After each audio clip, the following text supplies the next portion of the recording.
Hey guys, Christian Soto here for RedChipPoker.com. In this hand, we have a post from Gabe, the infamous Gabe.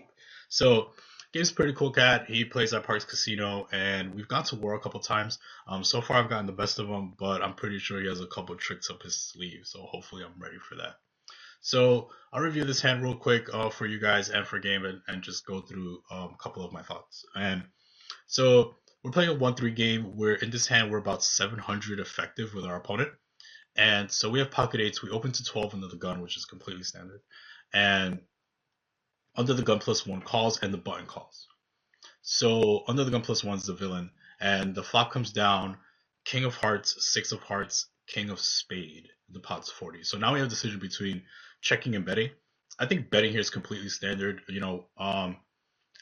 We're betting for protection as well as value. Like sometimes our opponent will call with 6x, sometimes our opponent will call with ace high. But as well as like we don't want to check and then like a jack of diamonds rolls off and like he just has like jack 10 offsuit and he would have just folded if we bet the flop. So we want to bet for value as well as protection. So Gabe here bets 30, which I think is completely fine. The villain calls and the button folds. So now we go heads up to the turn, and the turn is the eight of hearts, which fills in the flush but brings in the ace.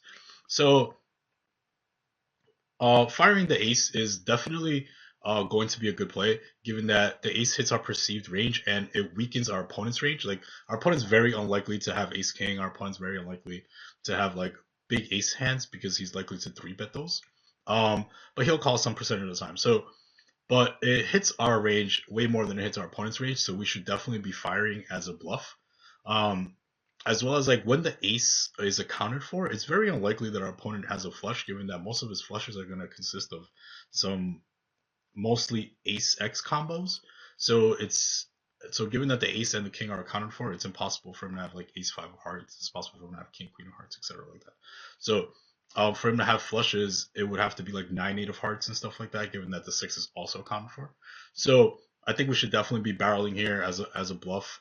So Gabe does just that. He bets 70 into 100, which I think is a really good play. And I would expect that from Gabe in this spot. So villain calls again, and now we have to kind of narrow our opponent's range. So do I think villain has an ace here some percent of the time? Yes, I think that villain does fold the flop, given stack depth and all these things with some ace X combinations, especially if they have some spades in them. So like if he has ace jack of spades, I expect him to call at least one time. So I think he does have some of those combinations. Do I think he has king combinations? Yes, for sure. I think that our opponent definitely does have some king X combos once it goes call call. So we have to take that into account. And does he have some flush combos? Yes, but I think those are less likely, given that the ace and the king are accounted for. Um, you didn't mention if you had the ace of hearts, but if you have the ace of hearts, it becomes very unlikely that he has a flush. So I'll take that into account as well. So we go to the river, and the river is the 10 of hearts, which is a very interesting card. Now it becomes a situation where I think our opponent almost never has a flush. So let's take into account the combos. The ace, the king, the 10, and the 6 are accounted for. So our opponent can't have any hands like king, queen, king, jack of hearts. He can't have king, 10 of hearts. He can't have any of those hands. Um, he can't have any ace X of hearts combos. If we had the eight of hearts in our hands, this is a very important piece that Gabe forgot to mention. But he can't have eight nine of hearts. He can't have eight seven of hearts either. And the six of hearts is accounted as well, so you can't have six five of hearts and any of those things.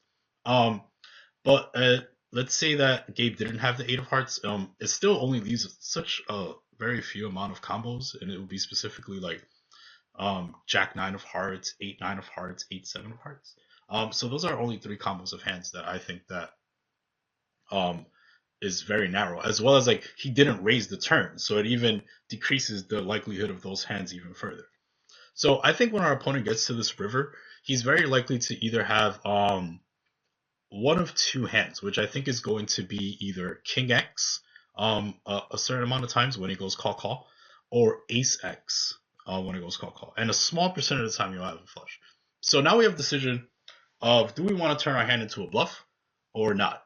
And I think turning your hand into a bluff here is really good because he's very unlikely to have a flush. So I forgot to mention. I mean, he could have like some Queen X combos, like Queen Nine or something like that.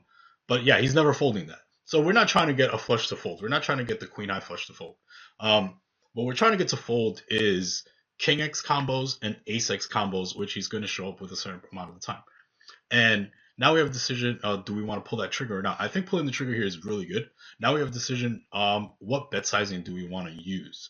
When we get to the river, um, the pot's looking like about it was 70-70 on flop. So I mean on turn, so that's 140 into 100. So that's 240 plus 100. I mean 140 plus 100, so 240.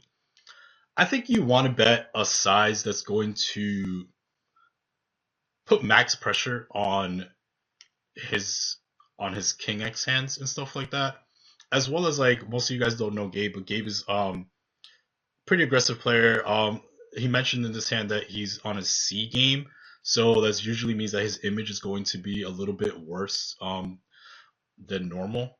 So I think in this spot, I would probably go for against his opponent. He said his opponent was a pretty laggy player.